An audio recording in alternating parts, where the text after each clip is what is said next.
The budget for 2023-24 and the budget speech of the Honorable Finance Minister show how far this government is removed from the people and their concerns about life, livelihood, and the growing inequality between the rich and the poor.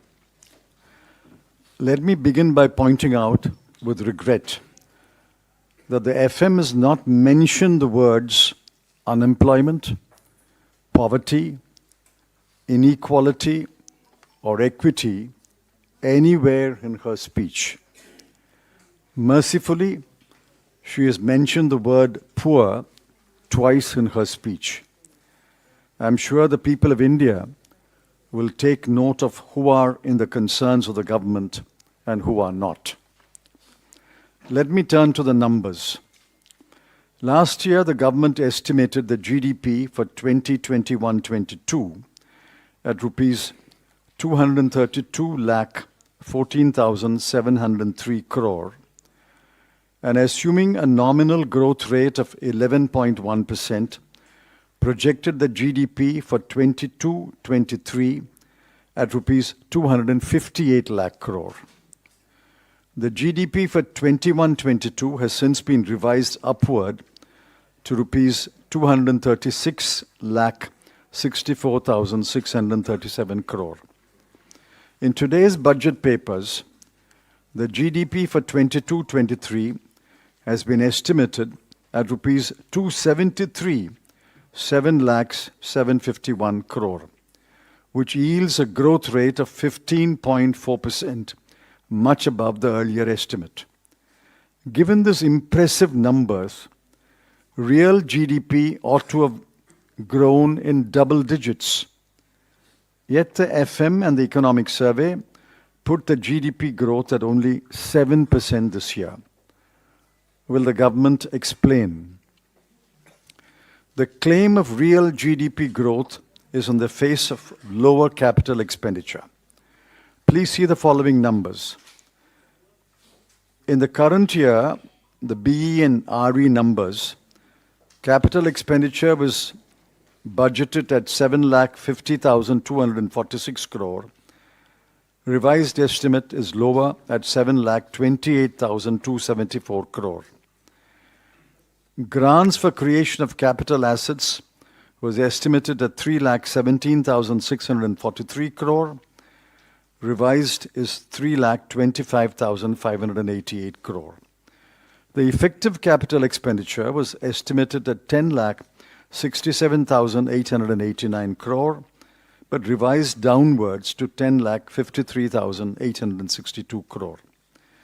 Please note that both capital expenditure of the central government and the effective capital expenditure are lower than the budget estimates. So what drove growth in 22-23?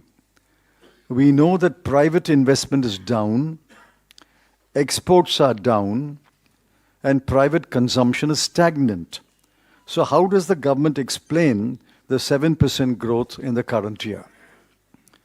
Besides, in 22-23, the growth rates in Q1 and Q2 have been estimated at 13.5% and 6.3% respectively. So we already have 9.9% growth in the first half of the year. If the whole year will only yield 7%, does that mean that Q3 and Q4 will record growth rates of only 4 to 4.5%? For the whole year, therefore, quarterly GDP growth rate is sliding. 13.5, down to 6.3, down to 4.2, and then eventually down to 4.0. There are other numbers which are disconcerting. The lesson to be drawn is that the government is not spending what was promised on key schemes. Now, I've given the numbers in the BE and the RE. Just look at the numbers. Agriculture and allied activities, 83,521 crore, down to 76,279 crore. PM Kisan, 68,000 crore to 60,000 crore. Education, 104 1,278 crore to 99,881 crore. Health, 86,606 crore to 76,351 crore. Social welfare, 51,780 crore to 46,502 crore. Urban development, 76,549 crore to 74,546 crore. This is shocking. Umbrella scheme for development of scheduled caste, 8,710 crore to 7,722 crore. Scheduled tribes, 4,111 crore to 3,874 crore. Minorities, 1,810 crore to only 530 crore. And other vulnerable groups, 1,931 crore to 1,921 crore. Now look at transfer to state. What was promised was 3,34,339 crore. But what will be transferred is only 2,70,936 crore. Where have the remaining 64,000 crore gone? No taxes have been reduced, except for the small number who have opted for the new tax regime. No indirect taxes have been reduced. There is no cut in the cruel and irrational GST rates. There is no reduction in the prices of petrol, diesel, cement, fertilizers, etc. There is no cut in the numerous surcharges and cesses which are anyway not shared with the state governments. Who has benefited by this budget? Certainly not the poor, not the youth looking desperately for jobs, not those who have been laid off, not the bulk of the taxpayers, not the homemaker, not the thinking Indians who are shocked by the growing inequality, the rise of the number of billionaires, and the wealth being accumulated in the hands of the 1% of the population. And certainly not you. You have not benefited by this budget. This much is clear. The government is determined to push the fortunes of gift city Ahmedabad at the cost of other commercial and financial centers. The government is also determined to push the new tax regime, for which there are few takers for a variety of reasons. Besides, making the new tax regime the default option is grossly unfair and will rob the ordinary taxpayer of the meager social security that he may get under the old tax regime. The Economic Survey listed all the headwinds that the world and India will face, but did not offer any solutions to face these headwinds. The budget speech did not even acknowledge the headwinds. The government is living in its own imaginary world. Three stark facts are acknowledged the world over. One, world growth and world trade will slow down significantly in 2023. For India, it will be 2023-24. Two, many advanced economies will go into a recession. Three, the global security situation, thanks to the Ukraine war and other brewing conflicts, will deteriorate. If all three materialized, what will the government do? What kind of burdens will that place on the people who are suffering owing to inflation and unemployment? There were no answers provided either in the Economic Survey or in the budget speech. This is a callous budget that has betrayed the hopes of the vast majority of the people. What proportion of taxpayers have moved to the new tax regime? The Income Tax Department is expected to release basic data every year. The last data that has been released is only for assessment year 2019-20. Why has the data not been released? How many people have switched over to the new tax regime? How many of you have switched over to the new tax regime? What about those who have not switched over to the new tax regime? Has there been 1 rupee benefit for them? So are you saying that's not a relief at all for the middle class as being claimed by the government? First, the government must tell us how many of the middle class taxpayers have switched over to the new tax regime. The minor relief that has been given is only for those who have switched over to the new tax regime. For those who are in the old tax regime, there is no concession at all.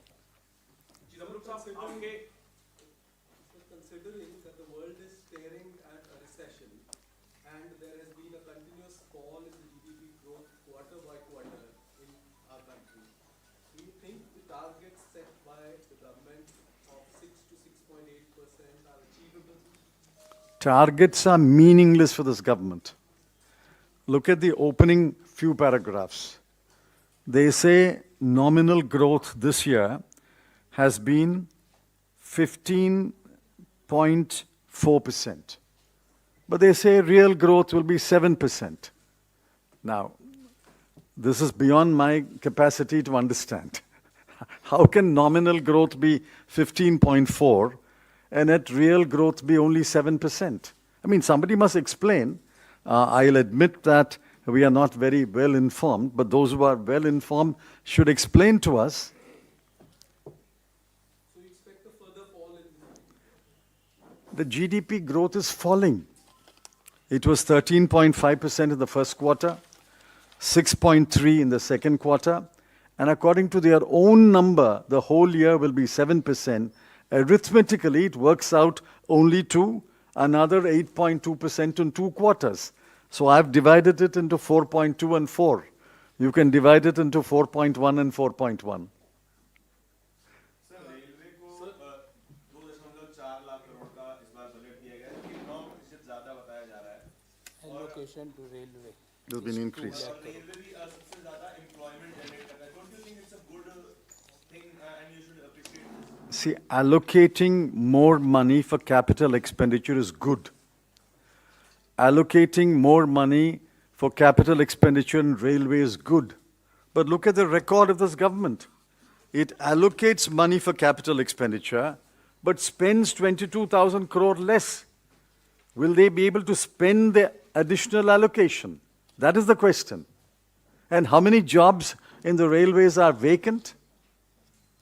How many exams of railways have been cancelled? So, allocating money is not equal to spending the money, nor is allocating money equal to creating jobs. It's only when you actually spend the money and fill the vacancies, your objective will be achieved.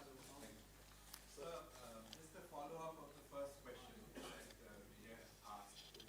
Do you think that by incentivizing the new tax regime, the government actually wants to move towards one system of and do away with the old tax regime? You are absolutely correct. That is their intention. But there is a simpler way of doing that. Just say, after 3 years or 4 years, all exemptions will come to an end. Why are you taking this circuitous route?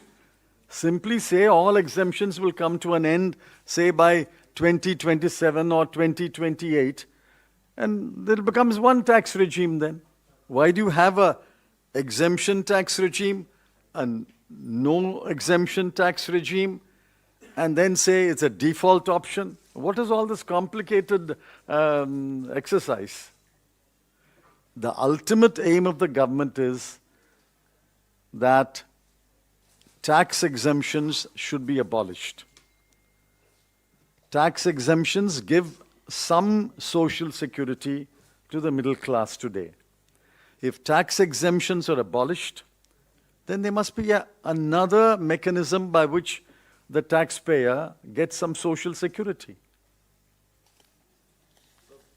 Sir Congress के सांसद कार्तिक चिदम्बरम जो आपके बेटे भी हैं उन्होंने तारीफ की है और उनके स्टेटमेंट की काफी चर्चा हो रही है आज जो टैक्स में कटौती हुई है उसकी उन्होंने तारीफ की है तो उस पर आप क्या कहते हैं? What's he saying? Karthik has said good things about this budget. Appreciated the budget. The tax exemption. He's welcomed the government's move of exempting 7 lakh rupees. That is his view. I don't know if he has moved to the new tax regime. I don't know. That is his view. Sir, how is the situation of the unemployment and the income inequality in the country after seeing the budget and the overall state of economy? Because Dr. Farooq Abdullah and other opposition leaders have said that technically there is no middle class, people have been pushed towards the poor class or towards many of them towards poverty. See, 5.6 crore people have fallen below the poverty line in the last 3 years, thanks to the pandemic and other reasons. Now, to assume that the poor will remain poor and 1% of this country will accumulate the wealth, that's an assumption which we reject as a cruel, cynical assumption. You have to reduce inequality. You have to ensure that the middle class grows. You have to ensure that more people below the poverty line go above the poverty line. Please read the Azim Premji University report. Crores of people have been pushed below the poverty line. And whatever middle class there is, you are denying any relief to that middle class unless that middle class taxpayer moves to the new tax regime. And that is a paltry relief. If you do the calculations, and that will burden this statement, you do the calculation, there is really no benefit except in the middle two slabs. There is really no benefit even under the new tax regime.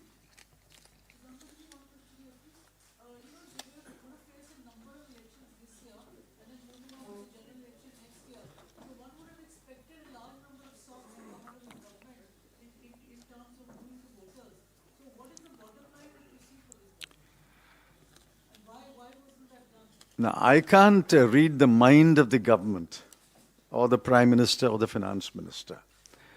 It's quite clear that they have forgotten the poor. They have practically forgotten the middle class. So, you can only conclude that they are relying upon other factors and other forces to win an election. Well, I don't know. This question should be put to the Prime Minister. Of course, I understand you will never give it an opportunity. But you put the question to the Finance Minister at least. This is about the Manrega actually. So various states are complaining about the wages are not given to the daily workers. But would you like to comment on this because there is no mention about Manrega? You see, what was promised is 100 days of employment a year. Now, the economic survey says the Manrega demand has increased. Over 6 crore households have asked for work. Only 5.7 crore households got work. And the average number of days they got work is 42. So we don't have a full Manrega. We have got a less than a half Manrega. They don't get work. All the households don't get work. And even the work they get is only 42 days a year. And every state is saying arrears of Manrega wages are due. So actually, Manrega is being squeezed from all sides. Don't give work to everybody who demands. Don't give him or her 100 days work and hold back the wages. So it's being squeezed from all sides.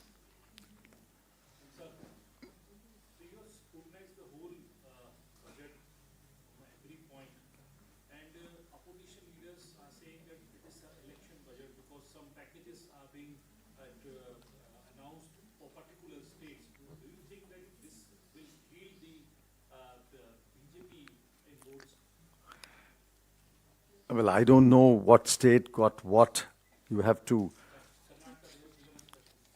but you have to look into it. But the fact is that in 22-23, they promised to transfer 3,34,339 crore. They will transfer only 2,70,936 crore. What is the use of announcing packages if money is not transferred? They have transferred, or they will transfer by 31st of March this year, 70,000 crore less than what was promised. Now, this is the budget number. They can't transfer any more because once this budget is approved, they cannot transfer anything more than 2,70,936 crore. So the state should be asking, where is the money that you promised us? You promised to transfer 3,34,000 crore. You are transferring only 2,70,000 crore. That is the question which chief ministers must ask. And I hope they will. Sir Adani group के 28% share मिले हैं, उससे देश के बैंकों पर और LIC पर क्या प्रभाव पड़ेगा? No, no, that is not part of the budget speech or the budget press conference. That you should ask separately. Anyway, the party has already made a statement.